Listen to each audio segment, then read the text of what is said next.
Assalamualaikum warahmatullahi wabarakatuh. Pada anak-anak sekalian, alhamdulillahirrahmanirrahim, salatu wassalamu ala rasulillah wa ta'amil anbiya wa mursalin amma ba'du. Anak sekalian, pada saat ini kita akan menyampaikan sesi kita pada jam ini, yaitu pelajaran fikih. Untuk itu kepada siswa-siswa sekalian untuk fokus pada pelajaran yang akan saya sampaikan ini, bahwa kaitannya dengan pelajaran fikih ini nanti kita akan membahas beberapa pokok permasalahan yang berkaitan dengan hukum Islam.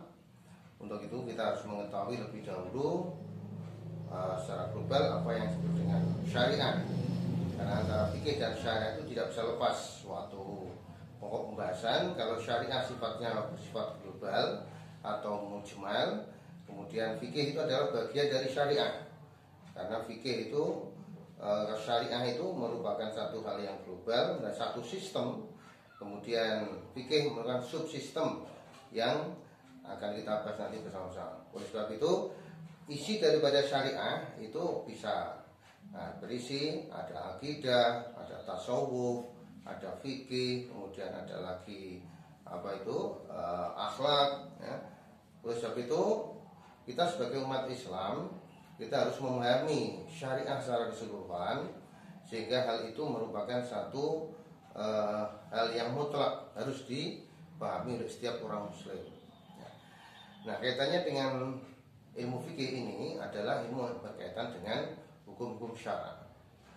Nah, dalam kaitannya dengan fikih ini nanti, kita dalam semester ini nanti banyak hal-hal yang akan kita pelajari, antara lain adalah tentang jinayat, ya, tentang pembunuhan, ya, atau hukum pidana dalam Islam, itu kaitannya dengan hukum pembunuhan, ya, kemudian kaitannya dengan pencurian, kemudian kaitannya dengan bugot dan sebagainya. Nanti akan kita bahas dalam hari-hari berikutnya. Untuk mengawali pada pertemuan hari ini, bahwa akan kita sampaikan kaitannya dengan syariah lebih dahulu, supaya anak-anak menjadi jelas bahwa yang kita pelajari adalah hukum Islam. Kalau boleh kita gambarkan dalam satu gambaran nanti, adalah syariah itu kita gambarkan sebuah sistem. Sebuah sistem kita buat seolah seperti gambar bola, bahwa sistem ini adalah satu kumpulan dari berbagai macam subsistem. Ini namanya subsistem. Ini juga subsistem. Ini juga ya, ini juga ya. Nah, dalam subsistem ini, kalau ini kita sebut dengan syariah, ini syariah. Jadi global ini namanya syariah. Kemudian sistem yang kita pelajari sub ini adalah tentang fikih.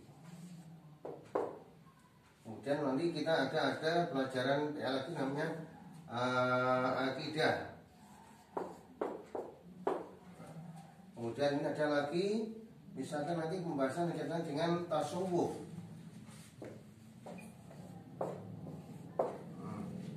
Maka yang kita bahas pada saat ini adalah yang fikih ini.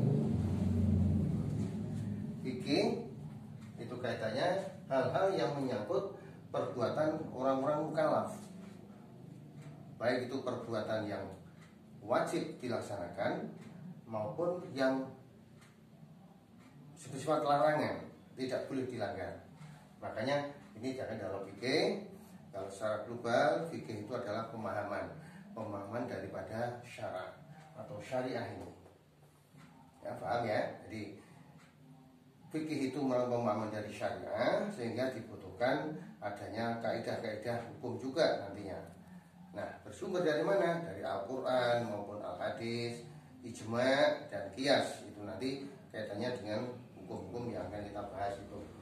Sesuatu perlu kita harus mempelajari, setiap orang muslim, setiap mukallaf harus mempelajari, supaya di dalam memahami agama Islam itu memahami secara keseluruhan.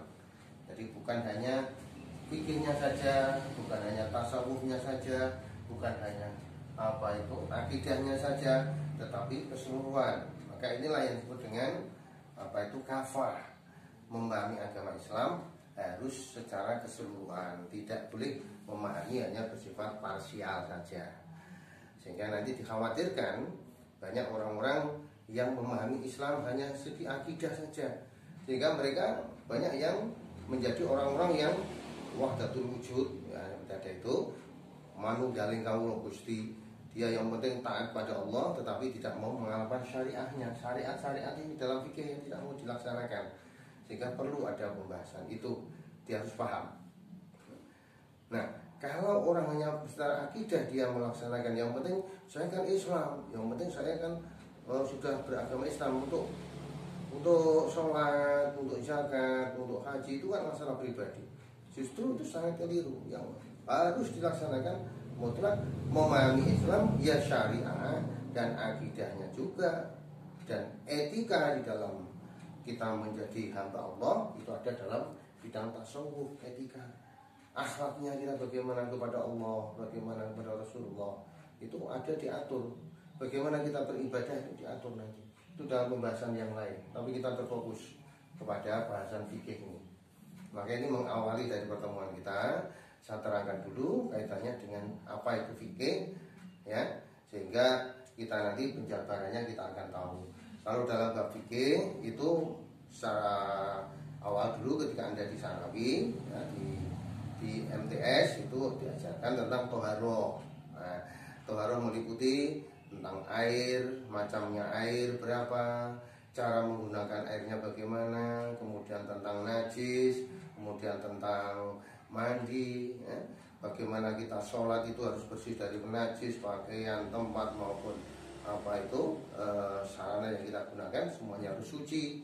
Itu ada dalam bahasa fikih. Kemudian nanti setelah toharoh tentang air, tentang wudhu, tentang mandi dan sebagainya, itu nanti kita akan berlari ke kaitannya tentang sholat, ya, wudhu, wudhu, bagaimana tata caranya berwudhu, batalnya wudhu apa saja, air yang bisa digunakan untuk berwudhu itu apa saja, bersuci, itu nanti akan dibahas juga. Kemudian tentang sholat itu kayak apa sudah Anda pelajari ketika di Sanawi.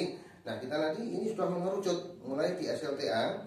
Pelajaran Anda tidak hanya pada tentang pengertian air dan toharoh saja, tapi mengerucut kepada isi syariah itu apa saja sebetulnya, terutama dalam hal fikih itu apa.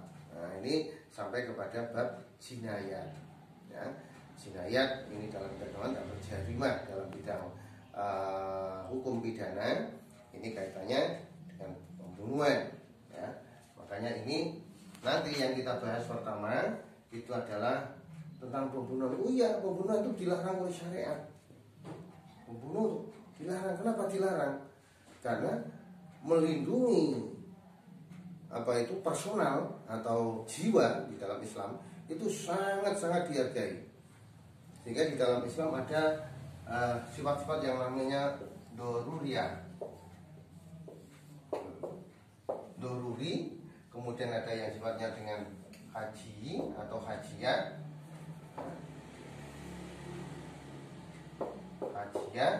kemudian ada namanya tahsinnya.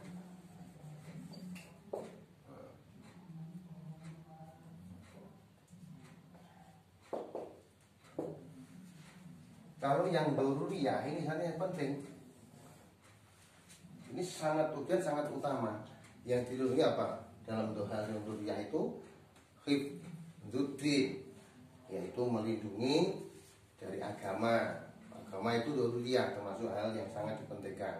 Kemudian seperti hifdzun nafas, yaitu perlindungan diri. Nah, ini pembunuhan ini termasuk hifdzun nafas, melindungi jiwa.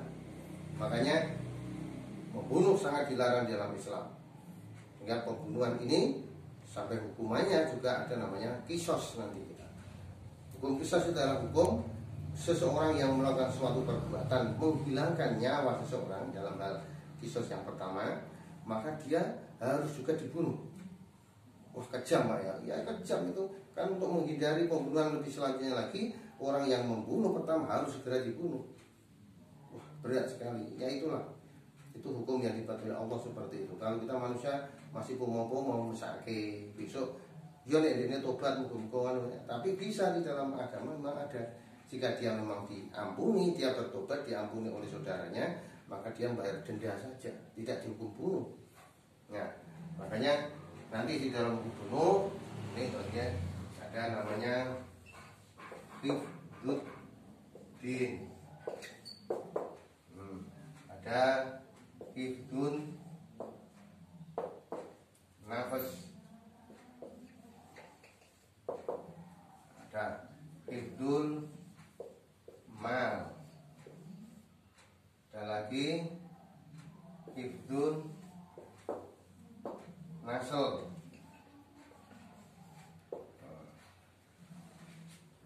Hifdzuddin melindungi agama, hifdzun nafas melindungi jiwa, hifdzul mal melindungi malun harta.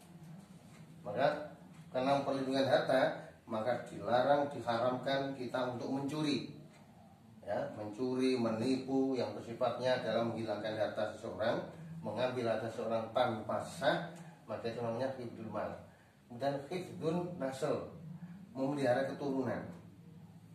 Keturunan kita juga dijaga, maka disyariatkanlah larangan berzina.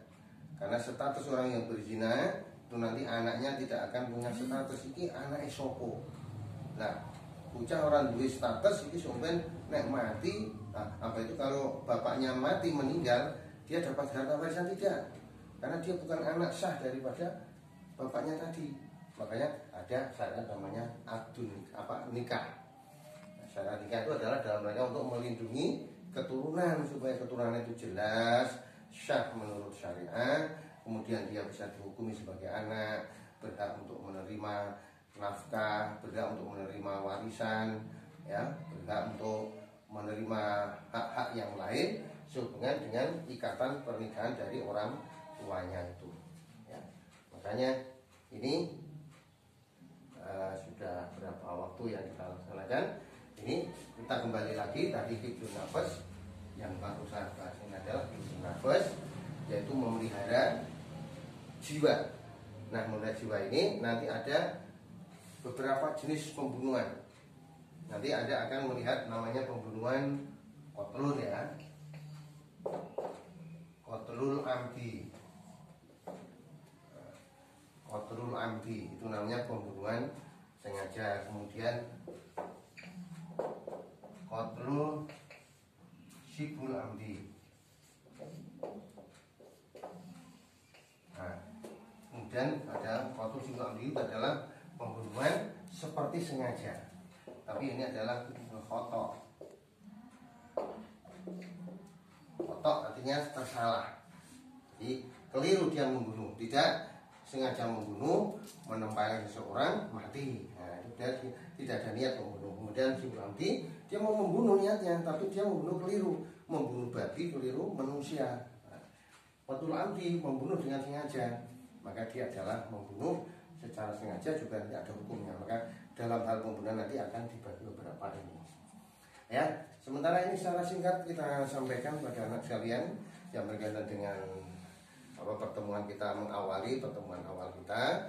Maka saya mohon maaf, yang minta maaf. Saya sekali lagi nanti akan kita lanjutkan di hari yang selanjutnya.